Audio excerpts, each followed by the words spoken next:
Hi everyone, it's Laura the Quarantine Gardener and I'm here at Ballinahinch Castle where there's been an incredible restoration job done over the last 5 or 6 years, and an old friend, King Kniff, is the head gardener and estate manager out here and was involved in that, and so I'm just going to give you that view down to the garden, and there's Dílis saying hello.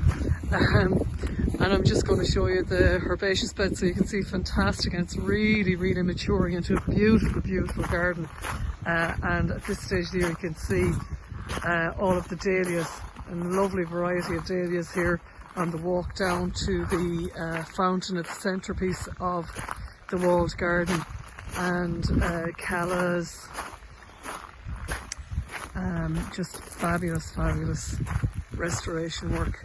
You can see the old glass house there that has been restored, which there's, you know, fabulous stuff growing on. A lot of cannas, callas, orchids, pelargoniums, and obviously all of the seedlings for the veg garden there as well. Lovely beech hedge surrounding all of the areas, and there you can see just really beautiful restoration job. So well worth a visit. Ballinahinch Castle, well worth a visit, and a beautiful river and lakeside walks as well, and obviously garden cafe open as well. So just thought I'd show you some